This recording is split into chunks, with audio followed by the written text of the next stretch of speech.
ಸಮನ್ವಯ ಸಮಿತಿ ಕನ್ನಡವೇ ಸತ್ಯ ಪ್ರತಿಷ್ಠಾನ ಗದ್ಯ ಬರೆಹದ ಮಿಂಚುಗೊಂಚಲು ಯೂಟ್ಯೂಬ್ ಪ್ರಸಾರ ಮಾಲೆ ಲೇಖನ ವಾಚನ ಅಭಿಯಾನ ಕಥಾಸಂಕಲನ ರೂಪದರ್ಶಿ ಲೇಖಕಿ ಶ್ರೀಮತಿ ಗಿರಿಜಾರಾಜ್ ಎಲ್ ಕಥೆ ತಾನೊಂದು ಬಗೆದರೆ ಧ್ವನಿ ಪ್ರಸ್ತುತಿ ಶ್ರೀಮತಿ ಶೀಲಾ ಅರಕಲಗೂಡು ವಿಡಿಯೋ ಸಂಕಲನ ಗುರುಪ್ರಸಾದ್ ಹಾಲ್ಕುರಿಕೆ ಶ್ರೀಮತಿ ಗಿರಿಜಾರಾಜ್ ಅವರಿಗೆ ಮನಮೆಚ್ಚುವಂತೆ ಕಥೆ ಹೇಳುವ ಶಕ್ತಿ ಇದೆ. ತಮ್ಮ ವಿಶಿಷ್ಟ ಶೈಲಿಯಿಂದ ಓದುಗರನ್ನು ಆಕರ್ಷಿಸಬಲ್ಲ ಗುಣವಿದೆ. ವಿಭಿನ್ನ ಕಥಾವಸ್ತು, ಸರಳವಾದ ನಿರೂಪಣೆ, ಆಕರ್ಷಕ ಸಂಭಾಷಣೆ, ಅನಿರೀಕ್ಷಿತ ಮುಕ್ತಾಯ ಇವರ ಕಥೆಗಳಲ್ಲಿ ಕಂಡುಬರುವ ವೈಶಿಷ್ಟ್ಯಗಳು. ತಾನೊಂದು ಬಗೆದರೆ ಎಂಬ ಕಥೆಯಲ್ಲಿ ಬಡತನದಲ್ಲೇ ಬದುಕು ಸಾಗಿಸುತ್ತಿರುವ ಸೋಮಿಯ ಅತೃಪ್ತ ಮನಸ್ಸಿನ ಲಹರಿ ಎನ್ನಬಹುದು. ಹಣ ಗಳಿಸುವ ಮನುಷ್ಯ ಯಾವ ಕೆಲಸವನ್ನಾದರೂ ಮಾಡಲು ಸಿದ್ಧನಾಗಿರುತ್ತಾನೆ ಎನ್ನುವುದನ್ನು ಕಥೆ ನಿರೂಪಿಸುತ್ತದೆ. ಎಲ್ಲ ಇದ್ದರೂ ಅಂದರೆ ಹಣ, ಆಸ್ತಿ, ಒಡೆಯ ಮಕ್ಕಳು ಒಂಟಿ ಬಾಳುತ್ತಾ ಏನೂ ಇಲ್ಲದವರಂತಾಗಿ ಸೇವಕರನ್ನು ನಂಬಿರುವ ಯಜಮಾನಿ ಭುವನಮ್ಮ ಒಂದು ಕಡೆ, ಗಂಡ ಮಕ್ಕಳು ನೆಮ್ಮದಿಗೆ ಕೊರತೆ ಇಲ್ಲದ ಬದುಕು ಇದ್ದರೂ ಹಣಕ್ಕಾಗಿ ಪರಿತಪಿಸುವ ಸೋಮಿ ಮತ್ತೊಂದು ಕಡೆ. ಇಬ್ಬರ ಬದುಕು ವಿಭಿನ್ನ, ಅವರು ಯೋಚಿಸುವ ಪರಿಯೇ ವಿಭಿನ್ನ. ಹಣದ ಆಸೆ ಮನುಷ್ಯನನ್ನು ಎಲ್ಲಿಯವರೆಗೂ ಕರೆದೊಯ್ಯುತ್ತದೋ ಹೇಳಲಾಗದು. ಅನಿರೀಕ್ಷಿತ ಮುಕ್ತಾಯ ಅಚ್ಚರಿ ತರುತ್ತದೆ. ಎಲ್ರಿಗೂ ನಮಸ್ಕಾರ. ಲೇಖಕಿ ಗಿರಿಜಾರಾಜ್ ರವರ ರೂಪದರ್ಶಿ ಎಂಬ ಕಥಾ ಸಂಕಲನದಿಂದ ಆಯ್ದ ತಾನೊಂದು ಬಗೆದರೆ ಎಂಬ ಕಥೆಯನ್ನು ನಾನೀಗ ವಾಚಿಸಲಿದ್ದೇನೆ. ಕಥೆಯ ಶೀರ್ಷಿಕೆ ತಾನೊಂದು ಬಗೆದರೆ. ಲೇಖಕಿ ಗಿರಿಜಾರಾಜ್. ವಾಚನ ಶೀಲಾ ಅರಕಲಗೂಡು. ಹಲ್ಲಿನ ಸಂದಿಗೆ ಸಿಕ್ಕಿಕೊಂಡು ಯಮಯಾತನೆ ನೀಡುತ್ತಿದ್ದ ಅಡಿಕೆಯ ಸಣ್ಣ ಚೂರೊಂದನ್ನು ಹೊರ ತೆಗೆಯಲು ಸೋಮಿ ಹರಸಾಹಸ ಮಾಡುತ್ತಿದ್ದಳು. ಅವಳು ನಾಲ್ಗೆ ಆಡಿಸಿ ತುದಿಯನ್ನು ಅದಕ್ಕೆ ತಾಗಿಸಿ ಹೊರತೆಗೆಯಲು ಪ್ರಯತ್ನ ಮಾಡಿದಷ್ಟೂ ಅದು ಹಲ್ಲಿನ ಸಂದಿಗೆ ಇನ್ನಷ್ಟು ಲಗತ್ತಾಗಿ ಕುಳಿತುಕೊಳ್ಳುತ್ತಿತ್ತು. ಥತ್ತಿದ್ರವನ ಯಾ ಪಾಟಿ ಪ್ರಾಣ ತಿಂತೈತೆ ಹೊಲ್ಲಿಗೆ ಸಿಕ್ಕಾಕಂಡು ಅಂತ ಕಡ್ಡಿ ಹುಡುಕತೊಡಗಿದಳು. ಅದಕ್ಕೆ ತನ್ನದೇ ಶೈಲಿಯಲ್ಲಿ ವಾಚಾಮಗೋಚರ ಬೈಯುತ್ತಾ ಶಾಪ ಹಾಕುತ್ತಾ ಲಚುಮನ ಕಡೆ ನೋಡಿದಳು. ಅವಳ ನೋಟದಲ್ಲಿ ಅತೃಪ್ತಿ, ಅಸಮಾಧಾನ ಹೊಗೆಯಾಡುತ್ತಿತ್ತು. ಲಚುಮ, ಹೋಗಮ್ಮಿ ಅಂಚಿ ಕಡ್ಡಿ ತಗೊಂಡು ತೆಗಿ, ಅದಕ್ಕೆ ಯಾಕಂಗಾಡ್ತಿ ಎಂದ. ಅದು ಕಲ್ಲ ತೆಗಿ, ನಾ ಹೇಳಿದ್ದೇನು, ಅವರು ಒಳ್ಳೆ ನಿದ್ದೆಲವ್ರೆ, ಮಚ್ಚು ಸಂದಾಗಿ ಮಸ್ತದೆ ಎಂದು ಉದ್ವೇಗದಿಂದ ಪಿಸು ನುಡಿದಳು. ಆತಂಕದಿಂದ ಅವಳೆದೆ ಏರಿಳಿಯುತ್ತಿತ್ತು. ಎಂಥ ಕಠೋರ ಮನಸ್ಸು ಇವಳದು ಎಂದು ಆಕ್ಷೇಪಿಸುವಂತೆ ಲಚುಮ ಅವಳೆಡೆಗೆ ನೋಡಿದ. ಬಡತನದ ಬೆಂಕಿಯಲ್ಲಿ ಆ ಹೆಣ್ಣು ಜೀವದ ಮಾರ್ಧವತೆಯೆಲ್ಲ ಸುಟ್ಟು ಹೋಗಿತ್ತು. 30 ಹರೆಯದ ಸೋಮಿಯ ಅಂತರಂಗದ ಬೇರೆ ಭಾವಗಳೊಂದಿಗೆ ಕ್ರೌರ್ಯ ಪ್ರಧಾನವಾಗಿ ಬೆಸೆದುಕೊಂಡಿತ್ತು. ಅಮ್ಮ ಅವರ ಮೈಮೇಲಿನ ಒಂದೊಂದು ಆಭರಣವೂ ಅವಳ ಕಣ್ಮುಂದೆ ಕುಣಿಯುತ್ತಾ ಅವಳಲ್ಲಿ ಆಸೆಯನ್ನು ಕೆರಳಿಸುತ್ತಿತ್ತು. ಇನ್ನೇನು ಸಾಯಲಿರುವ ಮುದುಕಿಗೇಕೆ ಈ ಸಿರಿ ಸಿಂಗಾರ ಎಂದು ಆಸೆ ಬುರುಕ ಮನಸ್ಸು ಅಸೂಯೆ ಪಡುತ್ತಿತ್ತು. ಲಚುಮ ಪಾಪಭೀರು. ಇತ್ತ ಅಮ್ಮ ಅವರ ಮೇಲೂ ಪ್ರೀತಿ, ಅತ್ತ ಮೋಹದ ಹೆಂಡತಿಯನ್ನೂ ಬಿಡ್ಲಾರ. ಹೊಟ್ಟೆಗಿಟ್ಟಿಲ್ದಿದ್ರು ಜುಟ್ಟಿಗೆ ಮಲ್ಗೆ ಹೂ ಬೇಕೇ ಎಂಬ ಅವನ ಉಪದೇಶ ಕೇಳಿ ಕೇಳಿ ಸೋಮಿ ರೋಸಿ ಹೋಗಿದ್ದಳು. ನೀನು ಬುದ್ಧಿವಂತ ಅಲ್ ಬಿಡು ಲಕ್ಷ್ಮ, ಸುಮ್ಮನೆ ಸಂದುಗೈತೀಯ ಆಟೆ ಒಂದು ವರ್ಷಗಳಿಂದ ಈ ಮನೆಗೆ ಸ್ಯಾವೆ ಮಾಡಿಲ್ವಾ? ಏನು ಸಿಕ್ತು ನಮಗೆ ಹೇಳು? ಅವ್ರ ಮಕ್ಕಳಿಗೆ ಯಾರಿಗಾರ ಬೇಕಾಗೈತಾ ಅವನ್ನ ಕರ್ಕೊಂಡು ಹೋಗೋದು? ಎಲ್ಲ ಯೂರೋಪಿಲಾನು ಹತ್ತಿ ಪುರ್ರ ಅಂತ ಹಾರೋದ್ರು. ಯಜಮಾನ್ರ ಸಿಂತಲೆ ಸ್ವರ್ಗಿ ಹೋಗವ್ರೆ ಅವರು. ಎಷ್ಟು ಬ್ಯಾಗ ತಾಯಿ ಹೋದ್ರೆ ಅಷ್ಟು ಒಳ್ಳೇದು ಅಂತ ಕಾಯ್ತಾವ್ರೆ ಮಕ್ಕಳು. ಈ ಆಸ್ತಿ ಎಲ್ಲ ಹಂಚ್ಕೊಂಡು ಬಿಡೋಣ ಅಂತ. ಲಕ್ಷ್ಮ, ನಾವು ಹಿಂಗೆ ಹಸ್ಕೊಂಡು ಪ್ರಾಣ ಬಿಡ್ಬೇಕಾ? ಯಾಕಮ್ಮಿ, ಭೂನಮ್ಮ ಯಾವುದಕ್ಕೆ ಕಮ್ಮಿ ಮಾಡವ್ರೆ ಹೇಳು? ಹೊಟ್ಟೆ ತುಂಬ ಊಟ ಮಾಡ್ತಾ ಇಲ್ವಾ ಎಂದ. ಸೋಮಿ, ಆಸರೆ ಅಲ್ಲ ಲಕ್ಷ್ಮ, ಪ್ರಾಣಿಗಳು ಹೆಂಗೋ ಹೊಟ್ಟೆ ತುಂಬಿಸ್ಕೋತಾವೆ, ಬೇರೆ ಆಸೆ ಇರಾಕಿಲ್ವಾ ಮನ್ಸಂಗೆ ಎಂದಳು ಸಂಕಟದ ದನಿಯಲ್ಲಿ. ಎಷ್ಟೋ ವರ್ಷಗಳಿಂದ ಪ್ರಾಮಾಣಿಕತನಕ್ಕೆ ಅರ್ಪಿಸಿಕೊಂಡಿದ್ದ ಅವರು ಅಕ್ರಮ ಗಳಿಕೆಯ ಸಂಪತ್ತಿನ ಅಲಗಿನಿಂದ ಬಡತನದ ಕಬಂಧ ಬಾಹುಗಳನ್ನು ಕತ್ತರಿಸಿಕೊಳ್ಳಲು ತೀರ್ಮಾನಿಸಿದರು. ಶ್ರೀಮಂತರ ಮಕ್ಕಳು ಬೇಕಾಬಿಟ್ಟಿ ತಿಂದು ಚೆಲ್ಲುವ, ಕೇಕೆ ಹಾಕುವ, ಬಡವರನ್ನು ಚೀಗುಟ್ಟುವ ಅವರ ತಿರಸ್ಕಾರದ ದನಿಗಳು ಅವರ ಕಿವಿಗಳಿಗೆ ಕರ್ಕಶವಾಗಿದ್ದವು. ಕೆಲ ದಿನಗಳಾದರೂ ಆ ಐಷಾರಾಮಿನ ಜೀವನ ನಮ್ಮದಾಗಬೇಕು, ಆಮೇಲೆ ಬೇಕಾದರೆ ಸಾವು ಬರಲಿ, ಎದುರಿಸಿಯೇವು ಎನ್ನುವಷ್ಟು ರೋಸಿ ಹೋಗಿದ್ದವು ಆ ಮನಸ್ಸುಗಳು. ವಿದೇಶದಿಂದ ಮಕ್ಕಳು 2-3 ವರ್ಷಗಳಿಗೊಮ್ಮೆ ಬಂದಾಗಲೆಲ್ಲ ಮೋಜಿನ ಮೇಜವಾನಿ ನಡೆಸಿ ತಿಂದು ಕುಡಿದು ಇಷ್ಟ ಬಂದ ಹಾಗೆ ಚೆಲ್ಲಾಡಿ ಅಟ್ಟಹಾಸ ಮಾಡುತ್ತಿದ್ದರು.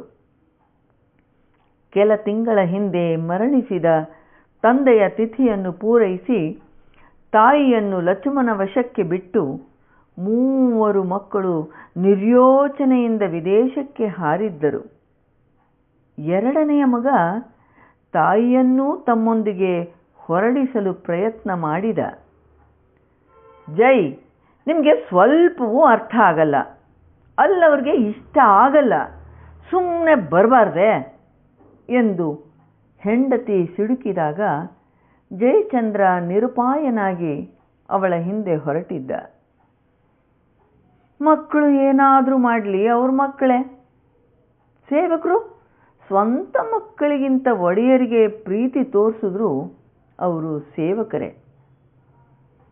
ಆ ವಿಶಾಲವಾದ ಬಂಗಲೆಯ ಸುತ್ತ ಹಲವಾರು ವರ್ಷಗಳ ಹಿಂದೆಯೇ ಭುವನಮ್ಮ ತಾವೇ ತಮ್ಮ ಕೈಯಾರೆ ನೀರೆರೆದು ಚಂದದ ಹೂ ಗಿಡಗಳನ್ನು ನೆಟ್ಟಿದ್ದರು.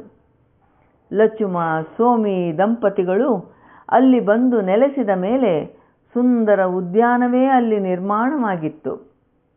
ಇಂದು ಆ ವಾತಾವರಣ ನೀರವವಾಗಿದೆ. ರಾತ್ರಿ 2 ಗಂಟೆ. ಗೋಡೆ ಗಡಿಯಾರ ಬಡಿದುಕೊಂಡಿತು. ದೂರದಲ್ಲೆಲ್ಲೋ ನಾಯಿಗಳು ಅಳುವ ಸದ್ದು. ಓ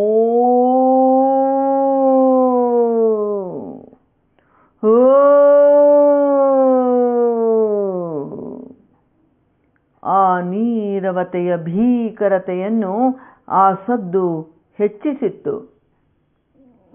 ಒಳಗೆ 2 ಜೀವಗಳು ಕೊಲೆಯ ಸಂಚು ರೂಪಿಸುತ್ತಿದ್ದವು. ವಯಸ್ಸಾದ ಹಿರಿಯ ಜೀವ ತನ್ನ ಮೈಮೇಲೆ ಹೇರಿಕೊಂಡಿರುವ ಆಭರಣಗಳೇ ಜೀವಕ್ಕೆ ಕುತ್ತು ತರುವುದೆಂಬ ಒಂದಿಷ್ಟೂ ಸಂಶಯವಿಲ್ಲದೆ ನಿರಾಳವಾಗಿ ಮಲಗಿತ್ತು. ಸೋಮಿಯ ಮಾತಿಗೆ ಲಚುಮ ಒಪ್ಪಿಕೊಂಡಿದ್ದರೂ ಅವನ ಅಂತರಂಗ ಮೆಲ್ಲಗೆ ಕಂಪಿಸುತ್ತಿತ್ತು, ಮನಸ್ಸಾಕ್ಷಿ ಚುಚ್ಚುತ್ತಿತ್ತು. ಲಚುಮ ಸೋಮಿಯನ್ನು ಹತ್ತಿರಕ್ಕೆ ಎಳೆದುಕೊಂಡು ಪಿಸುದುನಿಯಲ್ಲಿ ನುಡಿದ, ಸೋಮಿ, ನಿನಗೊಂದೀಟು ಅರ್ಥ ಆಗಕ್ಕಿಲ್ವಾ? ಅವ್ವವ್ರನ್ನ ನಾವು ಸಾಯಿಸಿದ್ದು ಅಂತ ಅನುಮಾನ ಬಂದರೆ ಸುಮ್ಮನೆ ಬಿಟ್ಟಾರ ಮಕ್ಕಳು? ಸಾಯೋವರೆಗೂ ಜೈಲಿನಲ್ಲೇ ಕೊಳಿಬೇಕು. ಮೈ ಮೇಲಿನ ಒಡವೆಗಳು ಏನಾದವು ಅಂತ ಅನುಮಾನ ಬರ್ತೈತೆ. ಅದಕ್ಕೆ ಯಾರೋ ಕಳ್ಳರು ನುಗ್ಗಿ ಮನೆ ಬಾಗಿಲು ಒಡೆದು ಹಾಕಿ ಒಳಗೆ ನುಗ್ಗಿದ್ರು ಅನ್ನಂಗೆ ಮಾಡಬೇಕು. ಸುಳ್ಳಿ ಓಳ್ದೆ ಇಷ್ಟು ದಿನ ನಿಯತ್ತಾಗಿ ದುಡ್ದೀವಿ, ಈಗ ಕೊಲ್ಲಕ್ಕೆ ಹೊಂಟಿದ್ದೀವಿ, ಹಿಸ್ಕಿ ಕೊಲ್ಬೇಕು. ಆದರೂ ನನ್ನ ಕೈ ನಡುಗ್ತೈತೆ ಈಗಲೇ ಸ್ವಾಮಿ. ಅವರು ಎಷ್ಟೋ ದಿನ ಅವರೇ ಬಡಿಸಿ ನನಗೆ ಊಟಕ್ಕೆ ಹಾಕವ್ರೆ. ಸೋಮಿ ಅಸಹನೆಯಿಂದ ಮಧ್ಯೆ ಬಾಯಿ ಹಾಕಿದಳು. ಅವೆಲ್ಲ ಎಷ್ಟು ಸಲ ಹೇಳ್ತಿ ಲಕ್ಷ್ಮ, ನಿನ್ನ ಹೆಂಡತಿ ಮಕ್ಕಳ ಬಗ್ಗೆನೂ ಯೋಚನೆ ಮಾಡಬಾರ್ದಾ? ನೋಡು ಹೆಂಗೆ ಮನ್ಗವೆ, ಒಂದ್ರ ಪಕ್ಕ ಒಂದು, ನಾಲ್ಕುವೆ.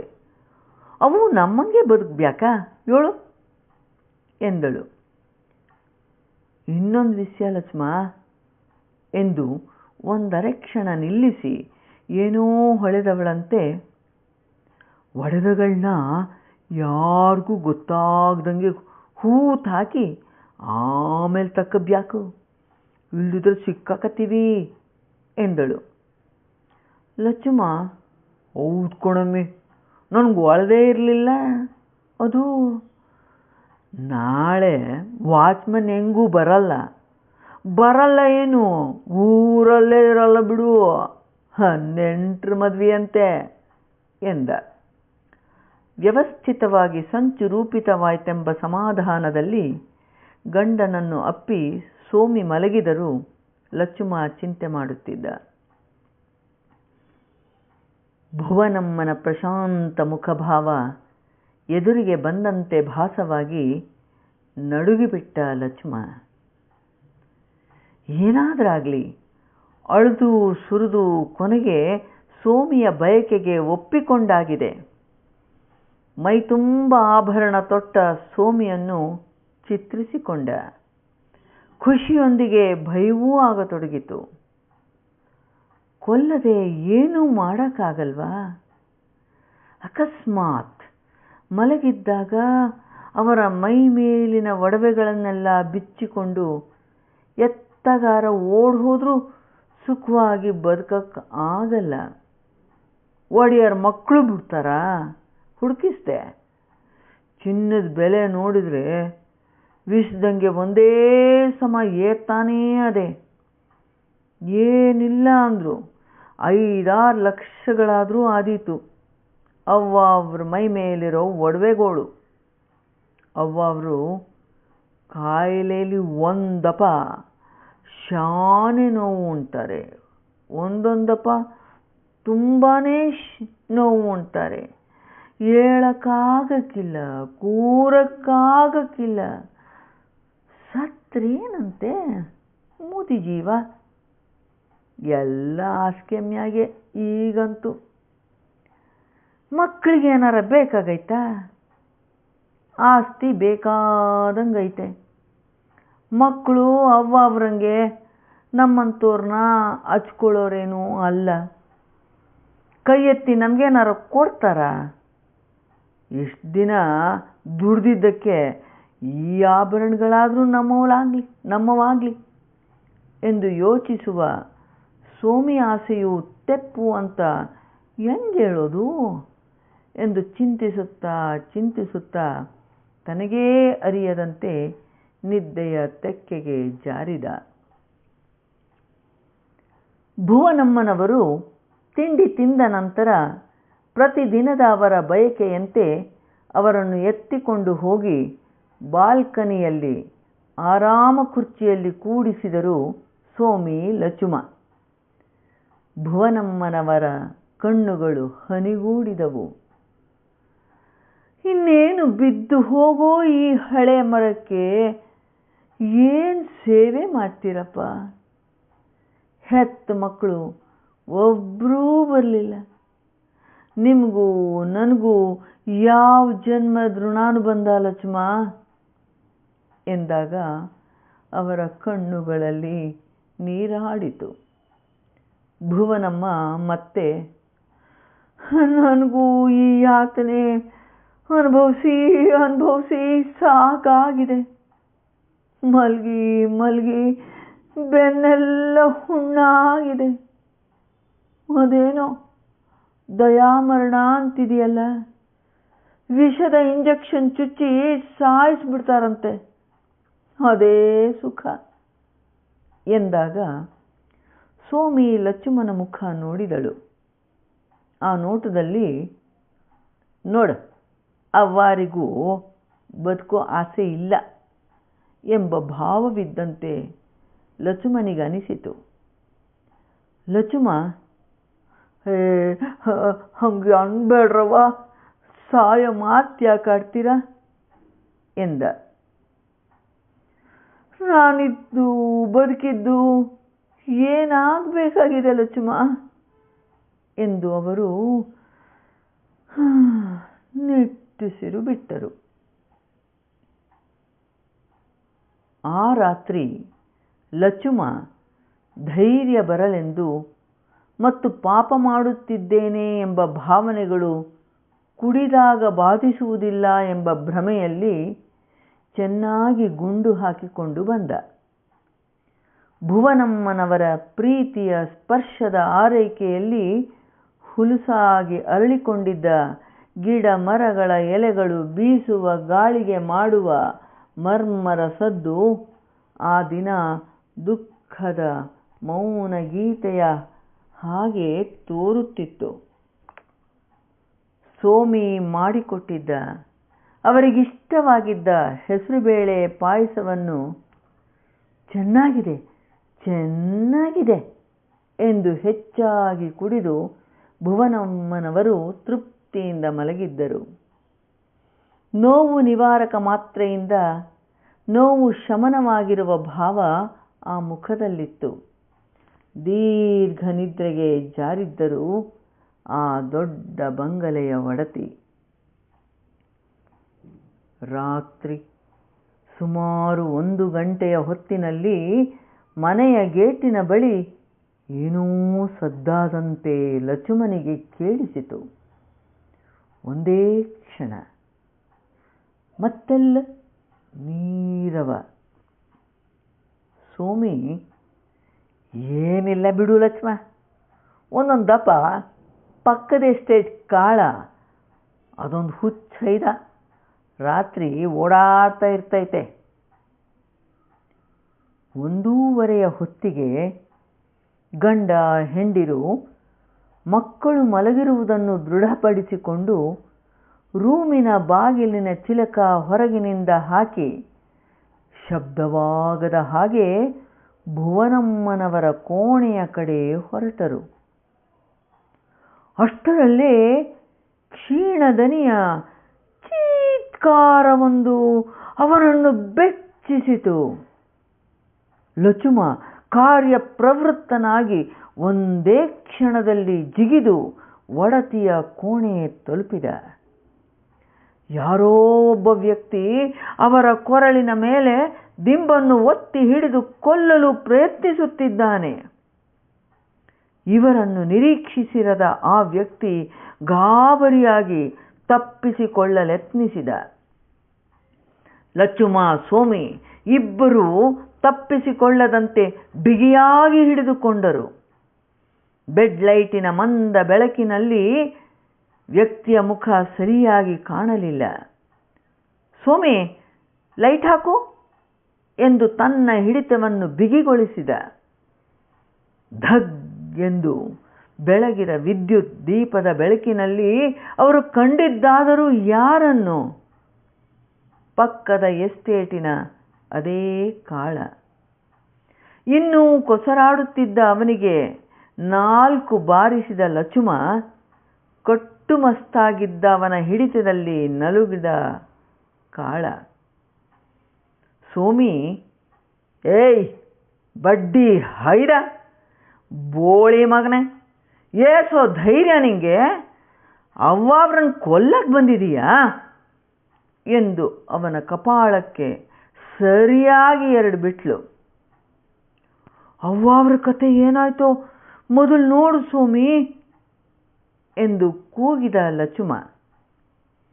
ಸೋಮಿ ಭುವನಮ್ಮನವರ ಬಳಿಗೆ ಓಡಿದಳು. ಅನಿರೀಕ್ಷಿತ ಆಕ್ರಮಣಕ್ಕೆ ತುತ್ತಾದ ಆ ಕ್ಷೀಣವಾಗಿದ್ದ ಶರೀರ ನಿಶ್ಚೇತನವಾಗಿ ಬಿದ್ದಿತ್ತು. ಸೋಮಿ, ಲಚುಮಾ, ಅವ್ವರು ತೀರ್ಕೊಂಡ್ರು ಲಚುಮಾ ಎಂದು ಜೋರಾಗಿ ಕೂಗಿದಳು.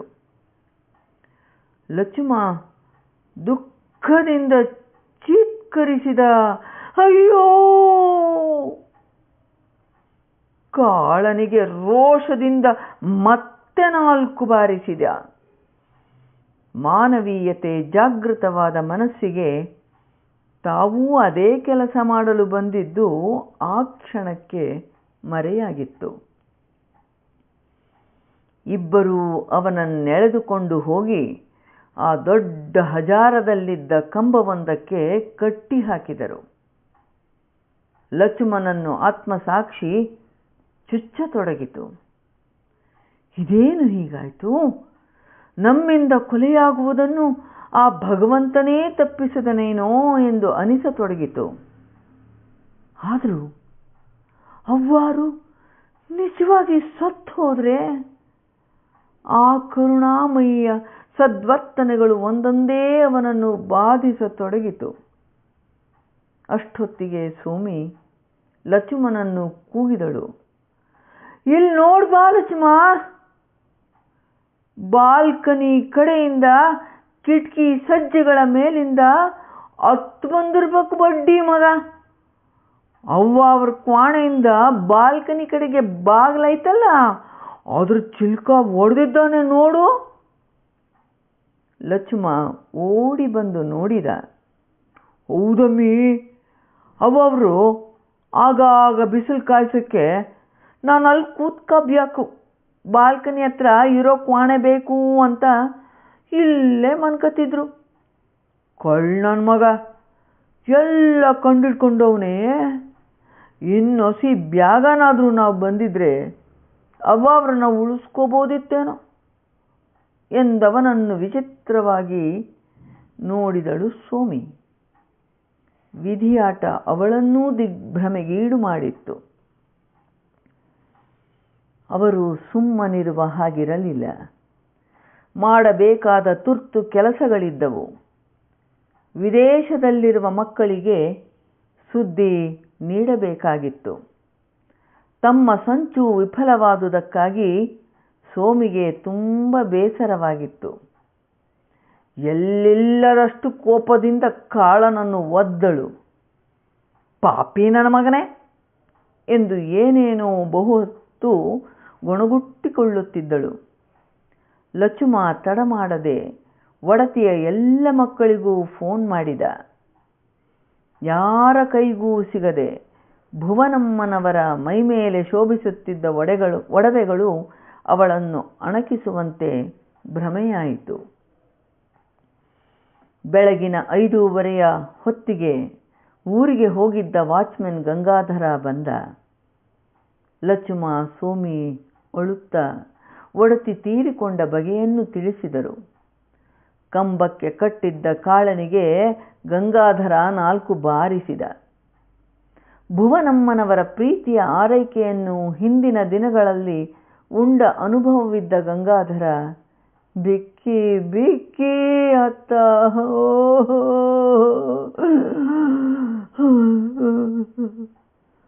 ಗಂಗಾಧರನೇ ಪಕ್ಕದ ಎಸ್ಟೇಟಿನ ಅನಂತಪ್ಪನವರಿಗೂ ಸುದ್ದಿ ಮುಟ್ಟಿಸಿ ಪೊಲೀಸ್ ಸ್ಟೇಷನ್ನಿಗೆ ಹೋಗಿ ಪೊಲೀಸರನ್ನು ಕರೆತಂದ. ಹತ್ತಿರದ ನೆಂಟರಿಷ್ಟರಿಗೆಲ್ಲ ಸುದ್ದಿ ಹೋಯಿತು. ಸಂಬಂಧಿಗಳನೇಕರು ದಿಗ್ಭ್ರಾಂತರಾಗಿ ಓಡಿ ಬಂದರು. ವಿದೇಶದಿಂದ ಮಕ್ಕಳು ಬರುವವರೆಗೆ ಕಾಯಲೇಬೇಕಾಗಿತ್ತು. 2 ದಿನಗಳಲ್ಲಿ ಮಕ್ಕಳೆಲ್ಲ ಬಂದಿಳಿದರು. ಭುವನಮ್ಮನವರ ಭಾವಚಿತ್ರ ಹೂವಿನ ಹಾರಗಳಿಂದ ತುಂಬಿ ಹೋಗಿತ್ತು. ವಿಧಿವತ್ತಾಗಿ ಸಂಸ್ಕಾರದ ಶಾಸ್ತ್ರಗಳನ್ನು ಮುಗಿಸಿ ಶವವನ್ನು ಚಿತಾಗಾರಕ್ಕೆ ಕೊಂಡೊಯ್ದರು. ಕಾಳ ಪೊಲೀಸರ ಅತಿಥಿಯಾದ. ಲಚುಮನಿಗೆ ಕಾಳ ಭುವನಮ್ಮನವರನ್ನು ಹಿಂದೆಲ್ಲ ಆಗೀಗ ಕಂಡಾಗಲೆಲ್ಲ ಆಡುತ್ತಿದ್ದ ಮಾತುಗಳು ನೆನಪಿಗೆ ಬಂದವು. ಯಾಪಾಟಿ ಒಡವೆಗಳು ಅವ್ವ ಅವ್ರ ಮೈ ಮ್ಯಾಲೆ ಏಸೋ ಲಕ್ಷ ಬೆಲೆ ಬಾಳ್ತವೆ ಒಲ್ವ ಲಕ್ಷ್ಮ. ಎಲ್ಲ ಪತ್ರಿಕೆಗಳಲ್ಲೂ ತಾಯಿಯ ಭಾವಚಿತ್ರ ಹಾಕಿಸಿ ಮುದ್ದಾದ ಪ್ರೀತಿಯ ಪದಜೋಡಣೆಯ ಒಕ್ಕಣೆ ಅದರ ಕೆಳಗೆ ಪ್ರಕಟಿಸಿ ಶ್ರದ್ಧಾಂಜಲಿ ಅರ್ಪಿಸಿ ತಮ್ಮ ಕರ್ತವ್ಯ ಮುಗಿಸಿದರು ಮಕ್ಕಳು. ಅವರೆಲ್ಲ ಬಹಳ ದಿನ ಇಲ್ಲಿರುವ ಹಾಗಿರಲಿಲ್ಲ. ಇದ್ದದ್ದನ್ನು ಇದ್ದ ಹಾಗೆ ಬಿಟ್ಟು ಬಂದಿದ್ದರು. ದುಡಿಯುವ ಸಮಯದಲ್ಲಿ ವಯಸ್ಸಿದ್ದಾಗ ಚೆನ್ನಾಗಿ ದುಡಿದು ಸಂಪಾದಿಸಿ ಬಿಡಬೇಕು. ಇಲ್ಲಿ ಕುಳಿತು ಕಾಲಹರಣವೇಕೆ ಎಂದು ತಿಥಿಯ ಶಾಸ್ತ್ರ ಮುಗಿಸಿದ್ದೇ ತಡ ಪೊಲೀಸಿಗೆ ಕಂಪ್ಲೇಂಟ್ ಬರೆದುಕೊಟ್ಟು ಕೇಸನ್ನು ಲಾಯರಿಗೆ ಒಪ್ಪಿಸಿ ಕಾವಲಿಗೆ ಲಕ್ಷ್ಮ ಸೋಮಿಯರನ್ನು ಬಿಟ್ಟು ವಿದೇಶಕ್ಕೆ ಹಾರಿಬಿಟ್ಟರು. ಎಲ್ಲ ಚಲನಚಿತ್ರದ ದೃಶ್ಯಗಳಂತೆ ಚಕಚಕನೆ ನಡೆದು ಹೋಯಿತು. ಏನೇನಾಗಿ ಹೋಯಿತೆಂಬುದನ್ನು ಇನ್ನೂ ಜೀರ್ಣಿಸಿಕೊಳ್ಳಲಾರದ ಸ್ಥಿತಿಯಲ್ಲಿ ಮಂಕಾಗಿ ಕುಳಿತರು ಲಕ್ಷ್ಮ ಸೋಮಿ. ಕೆಲ ದಿನಗಳ ನಂತರ ಒಂದು ದಿನ ಭುವನಮ್ಮನವರ ಮನೆಯ ಲಾಯರ್ ಸದಾಶಿವಯ್ಯ ಲಕ್ಷ್ಮನನ್ನು ತೋರಗೊಡದೆ ಸ್ವಾಗತಿಸಿದನು. ಸೋಮಿ ಟೀ ಮಾಡಿಕೊಟ್ಟಳು. ಸದಾಶಿವಯ್ಯನವರು, ಭುವನಮ್ಮನವರು ಬಹಳ ದೊಡ್ಡ ಮನಸ್ಸಿನ ಹೆಂಗಸು. ಅವರು ಸಾಯುವವರೆಗೂ ಪ್ರೀತಿಯಿಂದ ನೀವಿಬ್ಬರೂ ಸೇವೆ ಮಾಡಿದಿರಿ. ಅವರು ಬರೆದ ಉಯಿಲು ಪತ್ರ ನನ್ನ ಬಳಿ ಇದೆ. ಅವರು ಸತ್ತ ನಂತರವೇ ಈ ಸುದ್ದಿ ನಿಮಗೆ ತಿಳಿಸಬೇಕೆಂದು ಹೇಳಿದ್ದರು. ಈ ಮನೆಯ ಸುತ್ತ ಇರುವ ಭೂಮಿ ಮಾತ್ರ ಮಕ್ಕಳ ಹೆಸರಿಗೆ ಬರೆದಿದ್ದಾರೆ. ಸದಾನಂದರಾಯರು 15 ಎಕರೆ ತಾವರೆಕೆರೆ ಬಳಿ ಬಾಡಿದ್ದ ತೆಂಗಿನ ತೋಟವನ್ನು ಭುವನಮ್ಮ ನಿನ್ನ ಹೆಸರಿಗೆ ಮಾಡಿದ್ದಾರೆ. ವಾಚ್ಮನ್ ಗಂಗಾಧರನನ್ನೂ ಅವರು ಮರೆತಿಲ್ಲ. ತೆಂಗಿನ ತೋಟದ ದಕ್ಷಿಣ ಭಾಗದಲ್ಲಿ ಪ್ರತ್ಯೇಕವಾಗಿರುವ ಸ್ವಲ್ಪ ನೆಲವನ್ನು ಅವನ ಹೆಸರಿಗೆ ಬರೆದಿದ್ದಾರೆ. ತಾಯನ್ನು ಸರಿಯಾಗಿ ನೋಡಿಕೊಳ್ಳದೆ ಅನಾಥವಾಗಿ ಬಿಟ್ಟು ಹೋದ ಮಕ್ಕಳ ಬಗ್ಗೆ ಅವರಿಗೆ ತುಂಬ ಬೇಸರವಿತ್ತು. ಈ ಮನೆಯನ್ನೇನೂ ನೀವು ಈಗಲೇ ಬಿಟ್ಟು ಹೋಗಬೇಕಾಗಿಲ್ಲ. ಮಕ್ಕಳೆಲ್ಲ ವಿದೇಶದಿಂದ ಬರುವವರೆಗೂ ನೀವಿಲ್ಲೇ ಇರಬಹುದು. ಆ ತೆಂಗಿನ ಮರಗಳನ್ನು ಲಕ್ಷ್ಮ ಸೋಮಿ ಪ್ರೀತಿಯಿಂದ ನೋಡಿಕೊಳ್ಳುತ್ತಾರೆ ಎಂದು ನನ್ನ ಬಳಿ ಹೇಳುತ್ತಿದ್ದರು. ತೆಂಗಿನ ತೋಟದಲ್ಲಿ ಅದನ್ನು ನೋಡಿಕೊಂಡು ಮನೆ ಮಾಡಿಕೊಂಡಿರುವ ಪರಮನ ಸಂಸಾರಕ್ಕೂ ಅವರು ತೆಂಗಿನ ತೋಟದ ಉತ್ತರ ದಿಕ್ಕಿನಲ್ಲಿ ಬೆಳೆದಿರುವ ಹಿಪ್ಪನೇರಳೆಯ 1 ಎಕರೆ ನೆಲ ನೀಡಿದ್ದಾರೆ. ಬಡಬಗ್ಗರನ್ನು ಕಂಡರೆ ಆ ತಾಯಿಗೆ ಮೊದಲಿನಿಂದಲೂ ಪ್ರೀತಿ. ನಾನು ಯಾವುದೋ ತುರ್ತು ಕಾರ್ಯಾರ್ಥವಾಗಿ ಊರಿಗೆ ಹೋಗಬೇಕಾಗಿ ಬಂದುದರಿಂದ ಸುದ್ದಿ ತಿಳಿದರೂ ಬರಲಾಗಲಿಲ್ಲ. ಮಕ್ಕಳಿಗೆ ನಂತರ ನಾನು ವಿವರವಾಗಿ ಈ ಬಗ್ಗೆ ತಿಳಿಸುತ್ತೇನೆ. ಅಲ್ಲಿಯೇ ಅವರು ಬೇಕಾದಷ್ಟು ದುಡಿದುಕೊಂಡು ಸುಖವಾಗಿರುವುದರಿಂದ ಇಲ್ಲಿಯ ಆಸ್ತಿಯ ವ್ಯಾಮೋಹ ಅಷ್ಟಿರಲಾರ್ದೇನೋ. ಲಾಯರ್ ಸದಾಶಿವಯ್ಯ ಹೇಳುತ್ತಲೇ ಹೋದರು. ಲಕ್ಷ್ಮ ಕೇಳುತ್ತಾ ಕೇಳುತ್ತಾ ಪ್ರತಿಮೆಯಂತಾಗಿ ಬಿಟ್ಟ. ನಡೆಯುತ್ತಿರುವುದೆಲ್ಲ ನಿಜವೇ ಇಲ್ಲ ಕನಸೆ ಎನಿಸಿತು. ಭುವನಮ್ಮನವರ ಪ್ರೀತಿಯನ್ನು ನೆನೆದು ಅಂಥವರನ್ನು ಕೊಲ್ಲುವ ಯೋಚನೆ ಮಾಡಿದ್ದೆನಲ್ಲ, ಛೀ ಎಂಥ ಪಾಪಿ ನಾನು ಎಂದು ಒಡತಿಗಾಗಿ ಮನ ವಿಹ್ವಲಗೊಂಡಿತು. ಸದಾಶಿವಯ್ಯ ಹೇಳುತ್ತಲೇ ಇದ್ದರು. ತೆಂಗಿನ ಗಿಡಗಳನ್ನು ಸಸಿಗಳಾಗಿದ್ದಾಗ ನೀನು ಪ್ರೀತಿಯಿಂದ ಆರೈಕೆ ಮಾಡಿದ್ದೀಯಂತೆ. ವಿದೇಶದಲ್ಲಿರುವ ಮಕ್ಕಳಾರೂ ಬಂದು ಅದನ್ನು ನೋಡಿಕೊಳ್ಳಲಾರರು ಎಂದು ತೀರ್ಮಾನಿಸಿ ನಿನಗೆ ಕೊಟ್ಬಿಟ್ಟಿದ್ದಾರೆ ಕಣಯ್ಯ. ತುಂಬ ಅದೃಷ್ಟವಂತ ನೀನು ನೋಡು.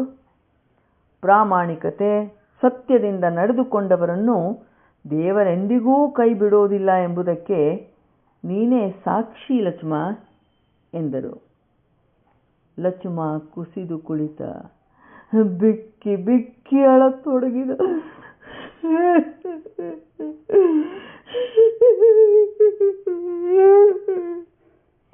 ಆ ಮಮತೆ ತನಗೆ ಮತ್ತೆ ಸಿಕ್ಕೀತೆ. ದುರಾಸೆಗೆ ಒಳಗಾಗಿ ಪಾಪದ ಯೋಚನೆ ಮಾಡಿದ್ದೇ ಅವನನ್ನು ಬಹುವಾಗಿ ಬಾಧಿಸುತ್ತಿತ್ತು. ಯಾವ ಪುಣ್ಯ ಕ್ಷೇತ್ರಕ್ಕೆ ಹೋಗಿ ಈ ಪಾಪ ತೊಳೆದುಕೊಳ್ಳಲಿ ಎಂದು ಹಂಬಲಿಸತೊಡಗಿದ. ಅಳುತ್ತಿದ್ದ ಲಕ್ಷ್ಮನ ಬೆನ್ನು ತಟ್ಟಿ ಮತ್ತೆ ಬರ್ತೇನೆ ಎಂದು ಸಮಾಧಾನ ಮಾಡಿ ಅಲ್ಲಿಂದ ಹೊರಟರು ಲಾಯರ್ ಸದಾಶಿವಯ್ಯನವರು. ಎಷ್ಟೇ ಕಠಿಣಾತ್ಮರಾಗಿದ್ದರೂ ಸೋಮಿಯು ಹೆಣ್ಣೆ ಅಲ್ಲವೇ? ಕಾಠಿಣ್ಯ ನಿಷ್ಕರುಣೆಗಳಿಂದ ಕಲ್ಲಾಗಿದ್ದ ಆ ಹೆಣ್ಣಿನ ಅಂತರಂಗದಲ್ಲಿ ಭುವನಮ್ಮನವರ ನಿಷ್ಕಲ್ಮಶ ಪ್ರೀತಿ ಆರ್ದ್ರತೆ ತುಂಬತೊಡಗಿತು. ಆ ಕಲ್ಲು ಕರಗತೊಡಗಿತು. ಭುವನಮ್ಮನವರ ದೊಡ್ಡ ಭಾವಚಿತ್ರದ ಮುಂದೆ ನಿಂತು ಬಿಕ್ಕಿ ಬಿಕ್ಕಿ ಅಳಲಾರಂಭಿಸಿದಳು ಸೋಮಿ.